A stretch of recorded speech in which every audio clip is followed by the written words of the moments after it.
Hello दोस्तों, क्या हाल चाल।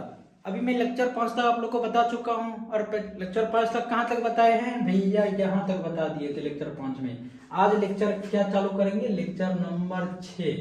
तो लेक्चर नंबर 6 में हम लोग क्या देखेंगे भैया? हम लोग लेक्चर नंबर 6 में इससे आगे देखेंगे।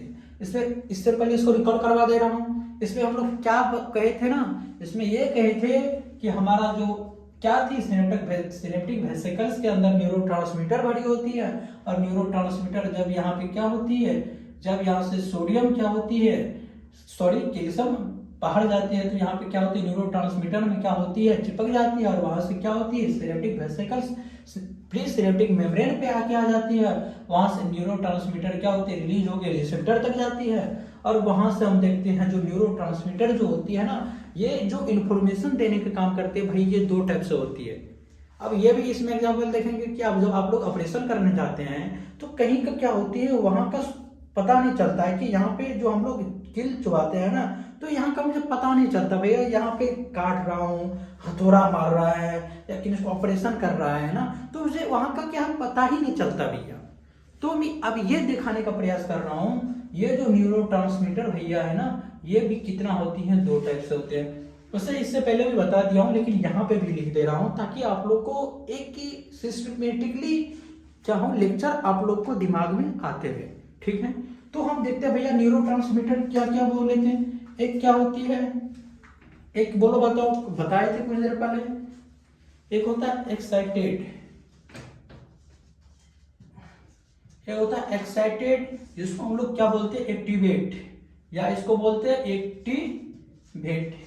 अब हम देखेंगे भैया ये जो न्यूरोट्रांसमीटर है, ये एक्साइटेड या एक्टिवेट करती है या क्या करती है, जो इनहिबिटरी, जिसको या हम दूसरा हम क्या बोलते हैं, इनहिबिटरी, जिसको हम लोग क्या बोलते हैं, डीएक्टिवेट। ओके। अब भी हम ये देखूंगा, ये जो न्यूरोट्रांसमीटर है, जो ये इंपल्स देने का जो काम करता है, जो एक्टिवेट में क्या होती है, एक्साइटेड एक्टिवेट जब होती है तब क्या होती है, और इनहिबिटरी पोजीशन में क्या होती है। और हम इनहिबिटरी पोजीशन में ही देखेंगे भैया कि हमारा जो कोई भी जो यहाँ पे क्या होती है कि हमें कोई किल चुबा दे ना, तो मुझे पता ही नहीं चलता है भाई ये किल कौन चुबा रहा है। कि कहीं ऑपरेशन करता है तो वहां पे क्या होता है, जिसको हम लोग देहाती भाषा में ना, इसको क्या बोलते हैं, भत्थड़ कर दिया, इत्थर दे दिया, ये दे दिया वो।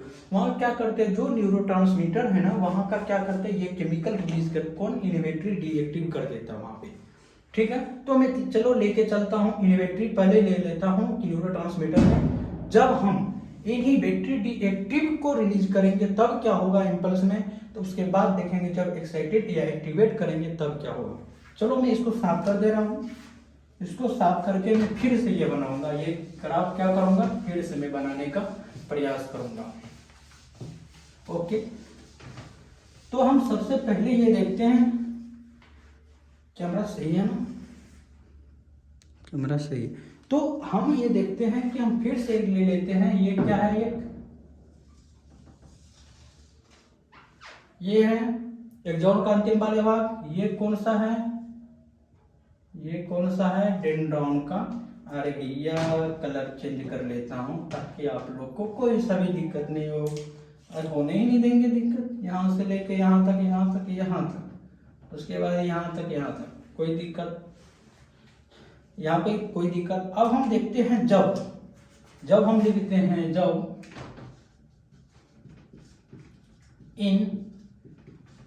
जब इनहिबिटरी, जब हम क्या करेंगे बाबू, जब इनहिबिटरी, देखो क्या कमेंट है, जब इनहिबिटरी, सही बात है।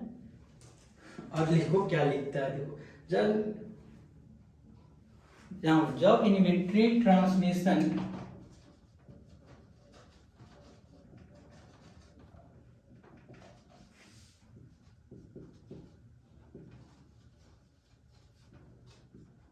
जब इनहिबिटरी ट्रांसमिशन आया हो, तो जब ये आया तो हमें क्या होगा, हमें ये देखना है। क्या क्या कमेंट में क्या है,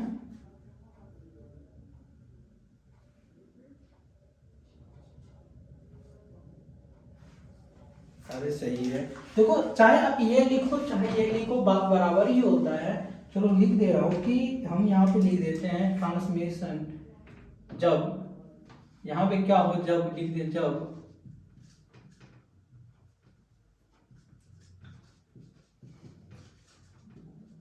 जब इनहिबिटरी न्यूरो, और क्या कमेंट लिख रहा है, जब, सही है, हाँ सही है, जब इनहिबिटरी न्यूरोट्रांसमीटर, जब इनहिबिटेड न्यूरोट्रांसमीटर आया हो, तब हम लोग देखते हैं कि हम अभी न्यूरोट्रांसमीटर में दो बताए थे, एक बताए थे एक्साइटेड, एक बताए थे इनहिबिटरी न्यूरोट्रांसमीटर। हम देखते भैया ये क्या होता है, जब इनहिबिटरी न्यूरोट्रांसमीटर आता है, मीटर आता है, तब क्या होता है, सही है।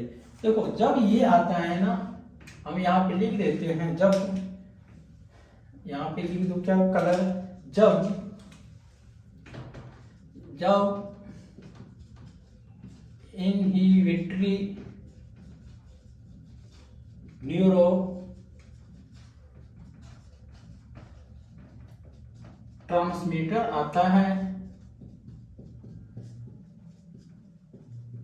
तब क्या होता है, बताओ तब क्या होता है, पोटेशियम और क्लोरीन, सही है, पोटेशियम और क्लोरीन के लिए क्या होती है, तब पोटेशियम और क्लोरीन के लिए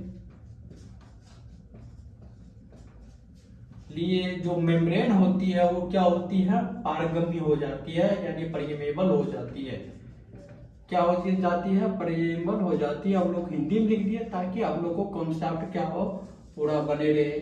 जब हम न्यूरोट्रांसमीटर में अभी बताए थे, एक एक्साइटेड जो एक्टिवेट करता है, एक वो न्यूरोकेमिकल रसायन होती है, एक क्या होती है, एक होता है कौन, इनहिबिटरी न्यूरोट्रांसमीटर, ठीक है। हाँ, आज मैं इसका जो है chemical transmitter and electrical transmitter इस लेक्चर में खत्म कर दूंगा, और उसके बाद में लेक्चर 7 लेकर आऊंगा, तो मैं बाद में बता दूंगा, ठीक ना। जब इनहिबिटरी न्यूरोट्रांसमीटर आता है, जब इसमें एक्टिवेट नहीं आता, डीएक्टिवेट न्यूरोट्रांसमीटर, जो डीएक्टिवेट जो केमिकली आता है ना, तो वहां पर क्या होता है, पोटेशियम और क्लोरीन के लिए पारगम्य हो जाती है। अब भैया ये देखो पारगम्य क्या हो जाती है, मैं आप लोग को ये बताया था, ये जो प्री सिनेप्टिक मेम्ब्रेन पे क्या हुआ, सिनेप्टिक वेसिकल्स आया था, उस पे क्या था, न्यूरोट्रांसमीटर था, इसमें क्या था, न्यूरोट्रांसमीटर रसायन केमिकल भरी हुई थी, और इस पे क्या था, एक रिसेप्टर था, ग्राही था, जो ये क्या था, न्यूरोट्रांसमीटर में जो केमिकली आया है उनको ये क्या करता है, रिसेप्टर यानी एक उसको लेने का काम करता है, ठीक है। यहाँ तक किसी को भी कोई दिक्कत तो बताओ, नहीं ना।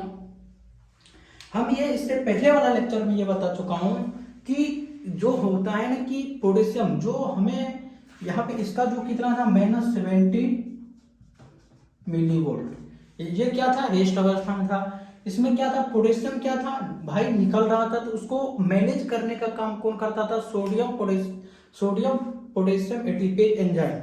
भैया ये जो सोडियम निकलता था इससे, किससे, सॉरी पोटेशियम जब निकलता था, जब पोटेशियम निकलता था, इसको मेंटेन करने का यानी 70 मिलीवोल्ट में लाने का काम कौन करता था, सोडियम पोटेशियम एटीपेज एंजाइम। यानी ये तो भैया निकल जाओ, लेकिन इसको मेंटेन करने का काम एक मेम्ब्रेन पे रहती थी, जो कौन था, सोडियम पोटेशियम एटीपेज एंजाइम, जो क्या करती थी, मेंटेन करने का काम करती थी। कोई दिक्कत। अब भैया ये बताओ, ये जब इसके लिए किसके लिए पारगम्य होती थी, जब इनहिबिटरी न्यूरोट्रांसमीटर आता है, तो पोटेशियम और क्लोरीन के लिए क्या झिल्ली जो मेम्ब्रेन होती है पारगम्य हो जाती है, तो यहाँ से क्या होगा, यहाँ से न्यूरोट्रांसमीटर यहाँ से आएगा, तो इसके लिए जब यहाँ से क्या हो, क्लोरीन अंदर आएगा, बताओ, और कोई दिक्कत आएगा ना। तो जब ये भैया ये क्लोरीन आएगा, जो हमारी -70 मिलीवोल्ट था, तो यहाँ पे क्या होगा, पोटेशियम जब बाहर निकलती थी, उनको मेंटेन करने का भैया कौन काम करती थी, उसको मेंटेन करने का सोडियम पोटेशियम एटीपेज एंजाइम। यदि यहाँ तक आप लोग को समझ में नहीं आ रहा है, तो लेक्चर 2, 3 ये सब देखो, ताकि आपको पूरा सिस्टमेटिक ढंग से जो ये चैप्टर पूरा कॉन्सेप्ट मिले, ठीक है ना। उसके बाद आप बुक पढ़ो, जो मैं अभी बता रहा हूँ भैया, ये बता रहा हूँ एनसीईआरटी में नहीं मिलेगा, जो मैं बता रहा हूँ एनसीईआरटी में ये सिर्फ दिया गया कि ट्रांसमिशन क्या होता है और क्यों होता है, किसके कारण होता है, बस काफी है। और ये जो मैं बता रहा हूँ ये आपको एनसीईआरटी में नहीं मिलेगा, आप एनसीईआरटी पढ़ के देखना, मैं एनसीईआरटी से बाहर बता रहा हूँ ताकि आप लोग को पूरा माइंड में क्या है एक पूरा कॉन्सेप्ट बने रहे, ठीक है ना। इसीलिए मैं इतना डीप में लेके जा रहा हूँ।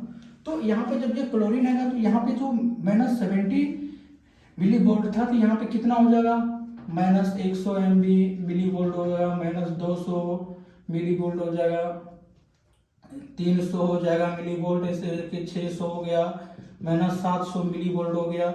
यानी क्या होगा, ये बढ़ते जाएगा। मैं आपको ये बताया था किसी भी यदि हम स्टिमुलस दे उसको न्यूरॉन यानी ब्रेन तक जो हमको पता लग जाए भाई मुझे स्टिमुलस दिया, यहाँ पे पता लग गया, उनके लिए भैया कितना चाहिए, -55 मिली वोल्ट चाहिए। यदि -55 मिली वोल्ट पे आ जाए तो भैया हमको पता लग जाएगा ये स्टिमुलस है। लेकिन भैया यहाँ पे देखो कितना कितना नीचे नेगेटिव में जाकर देखो -700 पे चले गया। अब यहाँ पे हम बताऊँ, जब इनहिबिटरी न्यूरोट्रांसमीटर देने का कैमरा चाहिए ना, कैमरा चाहिए, कैमरा देखो बार बार कैमरा तो देखना ही पड़ेगा क्योंकि यहाँ पे पढ़ाते रहेंगे और कैमरा क्या होगा, ऑफ हो जाएगा। यदि किसी भी चीज को यदि चाहो शिद्दत से तो पूरा तमन्ना कोशिश मिल जाए भाई इनको वो पूरा कर ही देंगे। इसलिए जो भी चीज है ना वो हमेशा सोच से बाहर रखना चाहिए, चाहिए कुछ हो कि ना हो, लेकिन हमें माइंड को है ना, जो आप देखो मैं एक बात बता रहा हूँ चैप्टर समझिए कि आप जिस तरह से सोचोगे, जिस तरह से आप अपना चाल चलन या जिस तरह से आप लाइफ स्टाइल जीते हो, यदि आप उस तरह से आप ढंग में जी ले तो आपका ब्रेन एक केमिकली, मैं आपको अगले जब मैं कुछ टॉपिक के बाद में 8-9वां लेक्चर में लेकर आऊँगा, जो ब्रेन लेकर आऊँगा, जो अगला लेक्चर है उसमें ब्रेन पढ़ाऊंगा, तो आपका माइंड जो होता है वो क्या होता है, केमिकल रिलीज करता है। तो आप उस तरह से आपका ढंग व्यवस्था रहने की व्यवस्था उस तरह से हो जाता है, ठीक ना। आप सोचो कि मुझे ये कुछ भारी नहीं है, मुझे इस चीज पे पूरा कॉन्फिडेंस के साथ मुझे होना तो मुझे होना है, ठीक है। तो यहाँ तक किसी को दिक्कत, अब मैं यहाँ बता दूं जो इनहिबिटरी न्यूरोट्रांसमीटर आता है तो यहाँ पे मान के चलो कितना -70 मिलीवोल्ट पे क्या था, एक नॉर्मल था, यहाँ से होते होते होते हुए कहाँ चले गया, -70 मिलीवोल्ट। और जहाँ में पता कैसे लग जाएगा भाई ये अभी हमको स्टिमुलस दे रहा है, इसको पता लगने के लिए यहाँ पे कितना देना है हमको, -55 मिलीवोल्ट, कितना यहाँ पे मुझे स्टिमुलस का पता लगाने के लिए कि हमें देखो इनहिबिटर मतलब क्या होता है, डीएक्टिवेट, यानी हमारा जो केमिकली रसायन जो देगी उसको क्या करेगी, डीएक्टिवेट कर देने के काम करेगी, ठीक है ना। तो हमें कोई स्टिमुलस पता लगाने के लिए कितना चाहिए, -55 मेगावोल्ट। यहाँ पे क्या है, जो इनहिबिटरी के लिए यहाँ पे जो मेम्ब्रेन होती है पोटेशियम क्लोराइड की क्या होती है, परमेबल हो गई थी, और क्लोरीन जब अंदर आएगा तो इसका क्या मान, -700 मान, मतलब अपना मन से देखिए -700, यानी इसका मान और बढ़ सकता है, बढ़ेगा कि नहीं। अब हमको ये बताओ, आप कोई ऑपरेशन करने गया, जब कोई ऑपरेशन करना, मैं डॉक्टर वाली फीलिंग आप लोगों को दिला रहा हूँ, जब कोई ऑपरेशन करने गया तो उनको क्या करे, ये इनहिबिटरी न्यूरोट्रांसमीटर देगा, ओके। जब इनहिबिटरी न्यूरोट्रांसमीटर क्या करते हैं, ये डीएक्टिवेट कर देने की काम करती है कि मुझे यहाँ पे ऑपरेशन करना है, या जिस पार्ट्स में बॉडी के जिस पार्ट्स में मुझे ऑपरेशन करना है वहाँ पे क्या करता है, वहाँ पे न्यूरोट्रांसमीटर का डीएक्टिवेट कर देता है, और वहाँ का मान के वहाँ पे -70 मिलीवोल्ट हो जाए, और मुझे कितना देर तक में मुझे ऑपरेशन वो खत्म हो जाएगा। यानी वहां तक समझने के लिए, जब तक यहाँ तक, ये तो बहुत लंबा दूरी हो गया, -700 से लेकर 55 तक आएगा, ये क्या एक लंबा दूरी हो गया। मुझे तब तक इतना वो इनहिबिटरी न्यूरोट्रांसमीटर देगा, तब तक वो हम आदमी को क्या करेंगे, पेशेंट को ऑपरेशन करके उसको पूरा ऑपरेशन करके क्या करेंगे, पूरा मैं क्लियर कर दूंगा। इतना उसको, जब कोई डॉक्टर होता है जब उनको क्या करते हैं, उसको पूछ दें कितना इनहिबिटरी न्यूरोट्रांसमीटर दिया है, कितने देर तक उसको आप लोग हिंदी या क्या कहते हैं कि इसको भत्तर कर दिया, पता नहीं चलता है, सुइया भरता है, हथौड़ा मारता है या कुछ करता है, उनको पता नहीं चलता। बस इन्हीं के कारण, इनहिबिटरी न्यूरोट्रांसमीटर के कारण ही उसको पता नहीं चलता, भैया उसको हथौड़ा मार दो, कुछ मार दो, उसको पता नहीं चलता है। किनके कारण, ये जो होता है इनहिबिटरी न्यूरोट्रांसमीटर के कारण। तो वो लंबा दूरी ये हो गया, -55 तक जाएगा, तब तक वहां पे पेशेंट को ऑपरेशन करके क्लियर कर देगा। वो तो न्यूरो ट्रांसमीटर का दोष समझ गया। एक क्या था, इनहिबिटरी न्यूरोट्रांसमीटर क्यों दिया जाता है, ताकि आपको जैसे एक नहीं होता है कि क्या होता है, बताओ तो आप लोग। हाँ सही है, एनीथेस में आइए, क्या कहती है, बॉडी को सुन्न कर देती है। एनीथेमेसिया जो नामक एक जो होता है, ये क्या बॉडी को वहां पे सुन्न कर देती है ना। जैसे ये जो केमिकली नाम है, जो वहां पे क्या है, इनहिबिटरी न्यूरोट्रांसमीटर जिसको बोलते हैं। यहाँ तक कोई भी प्रॉब्लम। अब मैं ये बता रहा हूँ भैया, जब ये इनहिबिटरी तो एक बता दिए, अब जब एक्साइटेड, जब एक्टिवेट न्यूरोट्रांसमीटर देंगे तब क्या होगा, यहाँ तक कोई दिक्कत। अब मैं यहाँ तो इनहिबिटरी जब ये ट्रांसमीटर देगा, पोटेशियम और क्लोरीन के लिए क्या होगी, परमिएबल हो जाएगी, ठीक ना। तो मैं अब बता रहा हूँ, जब एक्साइटेड न्यूरोट्रांसमीटर देंगे तब क्या होगा। तो मैं क्या इनको साफ कर दूं, आप लोग स्क्रीनशॉट ले लो।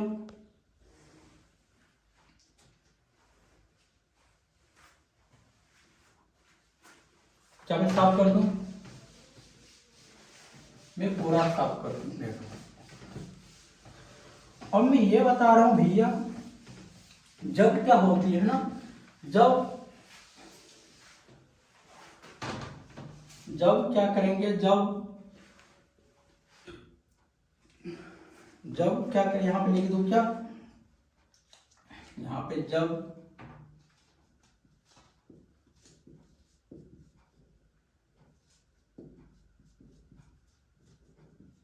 क्या कमेंट में है,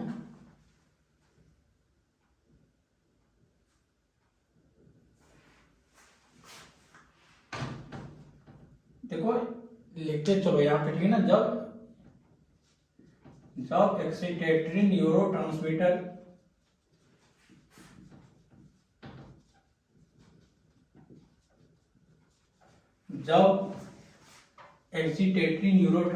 आया हो, तब भैया क्या होगा, तब हम समझने का प्रयास करते हैं। जब क्या करेंगे, एक एक्टिवेट न्यूरोट्रांसमीटर या एक्जेक्टरी न्यूरोट्रांसमीटर उनको बोलते हैं, जब भैया ये आएगा तब क्या होगा। हाँ इसके बाद पढ़ेंगे इलेक्ट्रिकल, ठीक है ना। उसके बाद पहले ये पढ़ लो, उसके बाद फिर तब ये क्या हो जाएगा, केमिकली खत्म हो जाएगा। केमिकली कैसे इम्पल्स एक दूसरे से इतना इतना करने पर जाता है, और इलेक्ट्रिकल कितना स्पीड में चले जाता है। यही जो हमारी बॉडी में होता है ना, ये केमिकली क्या होती है, बहुत लेट से होता है, ठीक है ना। और हमारे बॉडी में कहाँ कहाँ ऐसा जगह होता है जो केमिकली होता है, जो केमिकल न्यूरोट्रांसमीटर होता है, और ऐसा कहाँ कहाँ होता है जो इलेक्ट्रिकल न्यूरोट्रांसमीटर का यूज होता है, वो भी मैं बताने का प्रयास करूंगा आप लोग को, ठीक है ना। कैमरा सही है ना, हाँ सही है। तो सबसे पहले हम देखते हैं यहाँ पे क्या होती है, जब एक्जेक्टरी न्यूरोट्रांसमीटर में यहाँ पे जो हो जाता है पोस्ट, क्या सही है, कोई दिक्कत, कैमरा सही है, कैमरा को आप लोग देखते रहे हैं। पोस्ट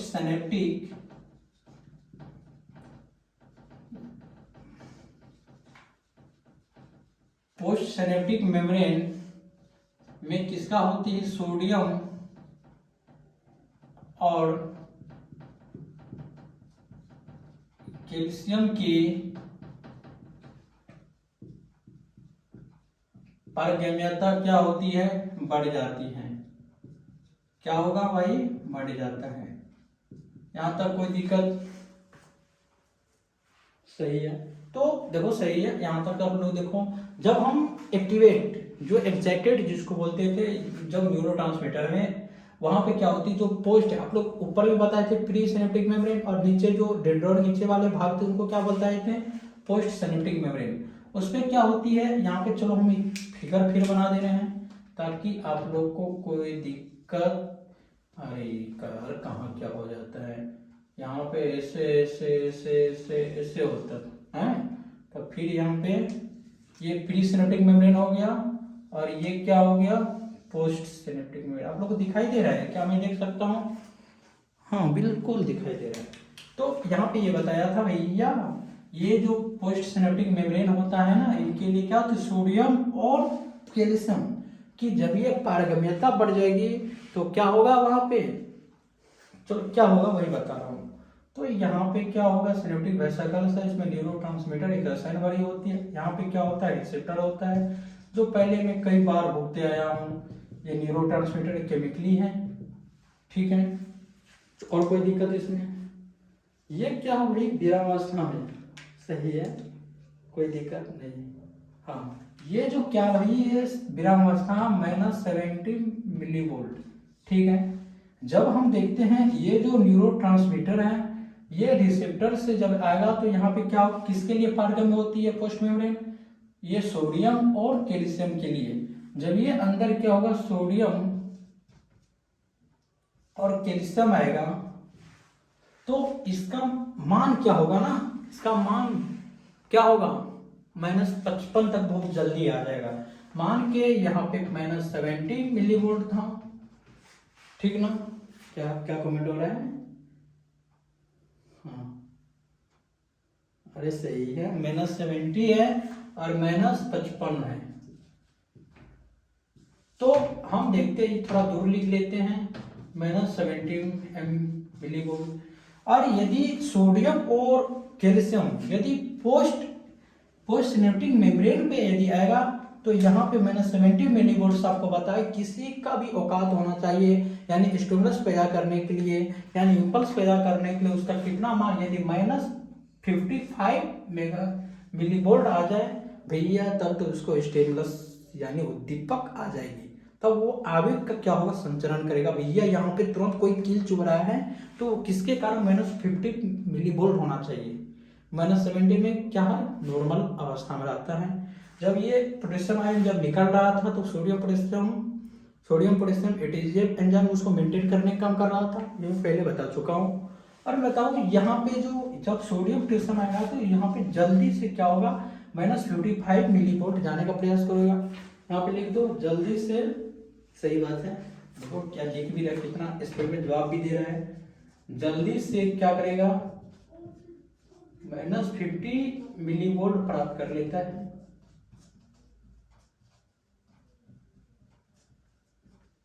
कोई दिक्कत नहीं है। तो इसलिए यहाँ पे क्या होती है, देखो केमिकल में कितना सही बात है। देखो इनको हम लोग क्या बोलते हैं, सही बात है, EPSP इनको बोलते हैं ES। देखो ये सब एनसीईआरटी में नहीं दिया है, समझे ना, तो एनसीईआरटी में नहीं दिया है तो हम लोग भाई क्यों पढ़ रहे हैं, तो हम लोग नॉलेज के लिए पढ़ रहे हैं। क्यों, किस लिए पढ़ रहे हैं, नॉलेज के लिए। EPSP जिसको हम लोग क्या बोलते हैं,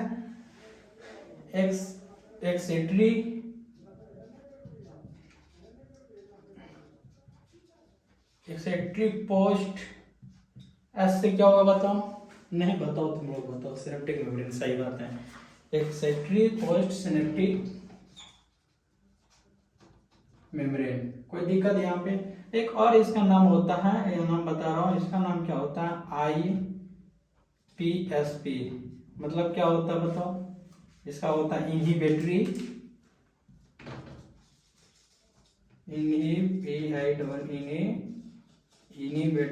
पोस्ट सिनेप्टिक मेम्ब्रेन, अपना लिख लेना, यहाँ तो कोई दिक्कत। देखो यहाँ पे कैमरा सही है ना, सही है कैमरा सही। तो मैं अभी ये बताया कि जो केमिकली होता है ना, इसमें कितना झंझट है भैया। आप यहाँ पे करो, इम्पल्स आ रहा है, कैल्शियम जो सिनेप्टिक कैल्शियम किस पे जाएगा, सिनेप्टिक वेसिकल से जाके चिपकेगा। उसमें क्या होता है, सिनेप्टिक वेसिकल से न्यूरोट्रांसमीटर होता है, वो न्यूरोट्रांसमीटर आएगा किस पे, प्री सिनेप्टिक मेम्ब्रेन पे आएगा। फिर प्री सिनेप्टिक मेम्ब्रेन पे जब आएगा तो ये न्यूरोट्रांसमीटर क्या होगा, किसके लिए, इनहिबिटरी के लिए क्या पारगम होती है, उसके लिए ये पोटेशियम और कैल्शियम पारगम होती है। जब ये होती है तो उसके बाद क्या होती है, ये भी बता दी इनकी कहानी। उसके बाद एक्सेक्टरी न्यूरोट्रांसमीटर में देखे, उसके बाद पोस्ट सिनेप्टिक मेम्ब्रेन पे होते हैं, उसके लिए सोडियम और कैल्शियम क्या होती है, पारगम में होती है। जब ये होती है -70 मिलीवोल्ट से जल्दी कहाँ तक पहुंचने का काम करेंगे, -55 मिलीवोल्ट से, और जल्दी हमें आवेग की इंफॉर्मेशन देगा। ये केमिकल में इतना बड़ा क्या है, एक बड़ा प्रोसेस होता है। ये जो होता है एक बहुत स्लो ट्रांसमिट होता है, स्लो इम्पल्स देने का ये काम करती है। अब हम भाई देखते हैं, यहाँ तक तो पूरा खत्म हो गया। अब हम क्या चालू करेंगे, आप बताओ। केमिकली खत्म हो गया, केमिकली खत्म हो गया। अब दूसरा में क्या बताएंगे भाई, दूसरा मतलब electrical transmission of nerve impulse. यहाँ तक कोई दिक्कत, एक का chemically transmission of nerve impulse, यहाँ पे द एंड होता है। अब बताएंगे electrical transmission of nerve impulse. भाई electrical transmission of nerve impulse क्या होता है, ये दो में क्या बताएंगे, दो में इलेक्ट्रिकल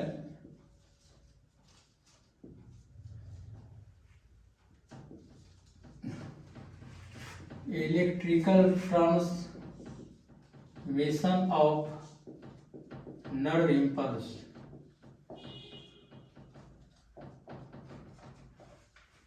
जो electrical transmission of nerve impulse होता है, इसको हिंदी में हम लोग कहते हैं तंत्रिका आवेग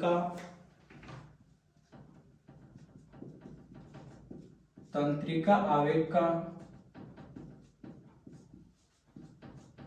विद्युतांक, तंत्रिका आवेग का विद्युत, बताओ तंत्रिका आवेग का विद्युत स्थानांतरण। बिल्कुल ट्रांसमिशन का इंग्लिश क्या होता है, देखो हिंदी में, तो हिंदी में क्या होता है, सही है स्थानांतरण। आज ये क्या बात है, आप लोग गर्दा लिखते हैं हिंदी, स्थानांतरण, यानी हिंदी में हम लोग ये बोलते हैं तंत्रिका आवेग का विद्युत स्थानांतरण।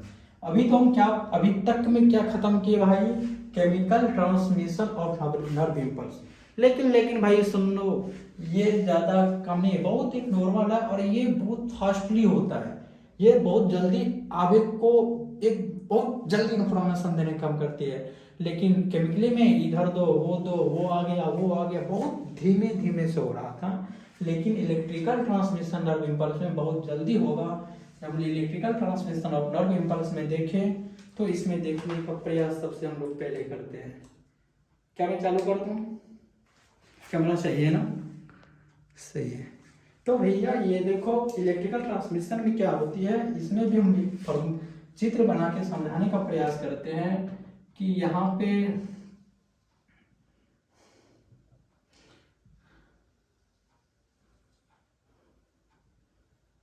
ये देखिए, ये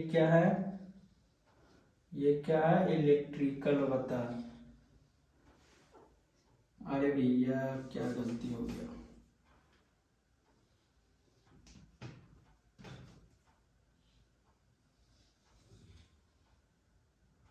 ये क्या है, इलेक्ट्रिकल ट्रांसमिशन नर्व इम्पल्स बता रहे हैं। और यहाँ पे ये जो देखता है इनका क्या नाम है, उसमें तो हम बहुत बड़ा भाई देखे थे केमिकल ट्रांसमिशन नर्व इम्पल्स में। और इनका नाम हम लोग क्या देते हैं, हमको ये बताओ, देखते हैं कौन पहले बताता है। इनका नाम क्या होगा बताओ, कनेक्शन। इसका नाम क्या होता है, देखो ये इसका देखो ये चित्रा बता रहा भैया, ये एनसीईआरटी में नहीं दिया गया है। ये मैं अलग से परीक्षा एनसीईआरटी में नहीं भी मिल सकता है, क्योंकि ये सब जो है ना एक अलग से मैं बताने का प्रयास कर रहा हूँ ताकि आप लोग को पूरा कॉन्सेप्ट क्लियर हो, ठीक है ना। तो इसको हम लोग क्या बोलते हैं, जो बीच में होते हैं इनको कनेक्शन बोलते हैं। तो उसमें क्या होता है, कोई इम्पल्स आया, मान लो कोई इसमें इम्पल्स आ रहा था, ऐसे ऐसे करके इम्पल्स ऐसे आया, इम्पल्स आ रहा था, वहां पे फिर सिनेप्टिक मेम्ब्रेन पे जा रहा था। इसमें क्या होगा, यहाँ पे आया इम्पल्स, यहाँ पे आया इम्पल्स, फिर यहाँ पे आया इम्पल्स, यहाँ पे फिर पोस्ट पे आया। यहाँ पे क्या होगा, इम्पल्स एक दूसरे का आते रहे। मान के यहाँ पे कोई स्टिमुलस पैदा कर दिया, कोई उद्दीपक आ गया, तो यहाँ से यहाँ जाएगा, यहाँ से यहाँ जाएगा, यहाँ से यहाँ जाएगा, यहाँ से यहाँ जाएगा, यहाँ से यहाँ जाएगा, यहाँ से यहाँ जाएगा, यहाँ से यहाँ जाएगा, यहाँ से, यानी हम यहाँ से ये समाधान निकालिए भैया, ये जो electrical transmission of nerve impulse है ये क्या होता है, बाय डायरेक्शनल होता है। यानी ये द्विदिशीय होता है, इधर से भी होता है और इधर से भी होता है। तो भैया हम ये लिख दे रहा हूँ, यहाँ पे क्या होगा, इधर से भी होगा और ये इधर से भी होगा। यानी इसको में ये क्या होगा, बाय डायरेक्शनल होगा।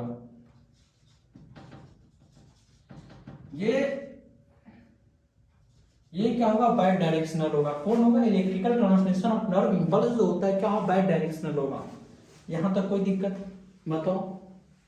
हाँ, ये जो इलेक्ट्रिकल ट्रांसमिशन ऑफ जो इम्पल्स होता है भैया, ये विद्युत का जो आवेग होता है बहुत फास्ट होता है। ये पूरा बॉडी में कहाँ होता है, पूरा बॉडी में एक ही जगह होता है। जो रेटिना देखे होंगे ना आप लोग, आंख में बताए हैं, या फिर हम जो अभी तो इसके बाद ब्रेन चालू करूंगा, ब्रेन के बाद में आंख के बारे में बताऊंगा। जो रेटिना होता है, रेटिना के अमाइक्राइन सेल में जो होता है ना, रेटिना के अमाइक्राइन सेल में जो होता है ना, वहां पे क्या होता है, इलेक्ट्रिकल ट्रांसमिशन। वहां पे बहुत जल्दी क्या होता है, बहुत जल्दी जो हमें एक इम्पल्स जो आवेग पैदा करती है, जो इम्पल्स पैदा करते हैं, वहां पे बहुत क्या होती है, ज्यादा होती है। कहाँ पे होती है भैया, जो इलेक्ट्रिकल ट्रांसमिशन कहाँ होती है, जो रेटिना के अमाइक्राइन सेल में। कहाँ होता है, रेटिना के अमाइक्राइन सेल में होता है। यहाँ तक कोई दिक्कत भाई, बस इतना ही है इसमें। इलेक्ट्रिकल में ये क्या होता है, बायडायरेक्शनल।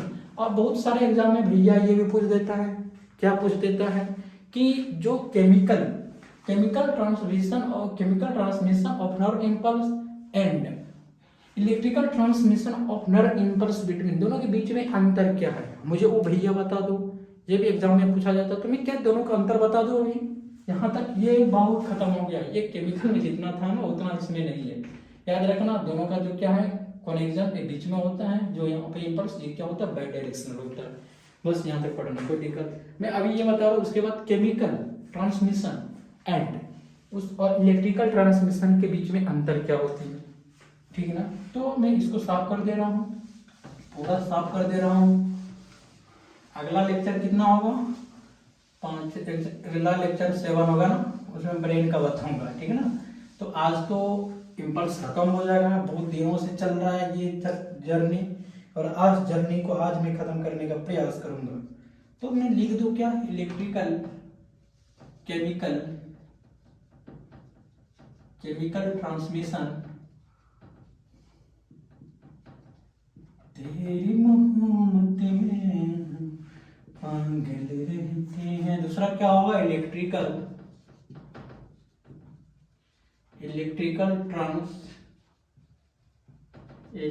ट्रांसमिशन, तेरी मेरी प्रेम में। यहाँ तक कोई दिक्कत बताओ। हाँ भैया, ये जो होता है क्या होता है, यूनिडायरेक्शनल होता है। क्या कौन सा होता है, केमिकली ट्रांसमिशन क्या होता है, यूनिडायरेक्शनल होती है। कौन, केमिकल ट्रांसमिशन।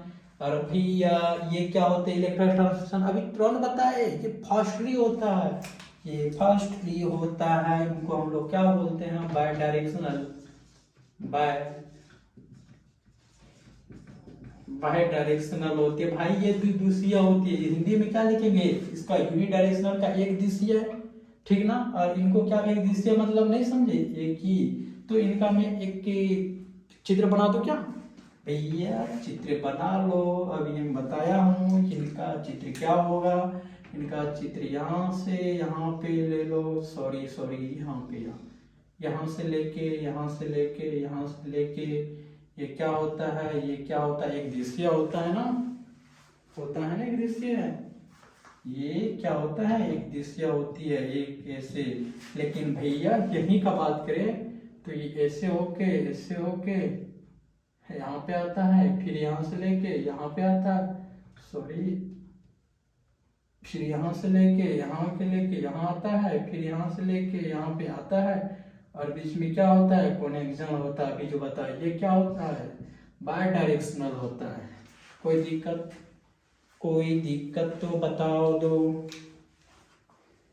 सही ना, सही बात है, आप लोग सही बता रहे हो, समझे ना। ये क्या होती है, स्लो होता है, ये स्लो होता है, ये फास्ट होता है। मैं दोनों के बीच में अंतर बता रहा हूँ। ये कहाँ होता है, केमिकल ट्रांसमिशन बताओ कहाँ होता है।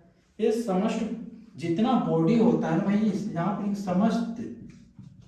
समस्त बॉडी के हिस्से में होता है, समस्त बॉडी के हिस्से में, समस्त बॉडी के हिस्से में होगा। लेकिन भैया ये कहाँ होगा, एक एग्जाम्पल दिए थे, अभी बताए थे रेटिना के। बताओ नहीं बताऊंगा, पहले ही बताओ आप लोग।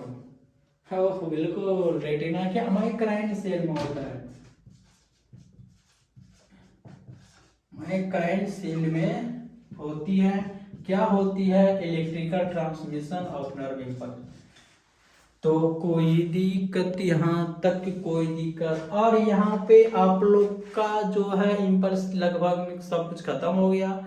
मैं ट्रांसमिशन ऑफ नर्व इम्पल्स चालू किए थे, और ट्रांसमिशन ऑफ नर्व इम्पल्स में 2 टाइप्स बताए थे, एक जो केमिकल के द्वारा हमारे बॉडी में जो न्यूरोट्रांसमीटर एक जगह से दूसरे जगह जो ले जाने काम करता है, वो केमिकल न्यूरोट्रांसमीटर जो बहुत क्या होती है, स्लो होती है, बहुत स्लो धीमी होती है। ये हमारी बॉडी के कई पार्ट्स में होता है, कई हिस्से में देखने को मिलती है। और जो इलेक्ट्रिकल ट्रांसमिशन होता है ये क्या होता है, बाई डायरेक्शनल होती है, यानी द्विदिशीय होती है। ये क्या होती है, बहुत फास्ट होती है। और हम यही बात करें तो ये जो इलेक्ट्रिकल ट्रांसमिशन होता है भैया, ये रेटिना के अमाइक्राइन सेल में होती है। कहाँ होती है, जो मैं आंख वाले में बताऊंगा। तो अभी याद रखो, इसको उधारी रख लो। किनको उधारी रख लेंगे हम, ये रेटिना वाला इसको उधारी में रख लो। ये बताएंगे तो आप लोग को समझ में आ जाएगा भैया अमाइक्राइन सेल क्या होता है। ठीक है, उसके बाद ये केमिकल दोनों का अंतर बता दिए। ठीक ना, हम तेरी मोहब्बत में पागल रहते। यहाँ पर कोई दिक्कत, ये केमिकल ट्रांसमिशन क्या होगा, यूनिडायरेक्शनल। ये क्या होता है, इलेक्ट्रिक क्या होता है, बाई डायरेक्शनल होगा। ये क्या होता है, केमिकली स्लो होता है। ये क्या होता है, बहुत तेजी से होता है। और ये क्या होता है, बॉडी के पार्ट्स यानी विभाग में होती है, इसमें हिस्से में होती है भैया। ये जो इलेक्ट्रिकल ट्रांसमिशन होता है ये रेटिना के अमाइक्राइन स्टेज में होती है। कोई दिक्कत नहीं ना, और कोई दिक्कत तो उसी भी का भी दिक्कत तो बताओ। हाँ, इनका गति जो होता है ना बहुत धीमी होती है, बहुत स्लो होती है, किनका, केमिकल ट्रांसमिशन का। ठीक है ना, तो थैंक यू फॉर वाचिंग, यहाँ तक आप लोग को देखने के लिए। और कल जो लेक्चर कितना होगा, लेक्चर 7 होगा ना।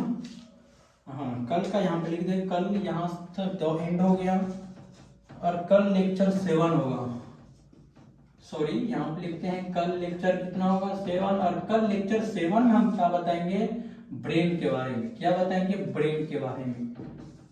ब्रेन में क्या क्या होता है, क्या नहीं होता, कल मैं ब्रेन के बारे में बताऊंगा लेक्चर 7 में।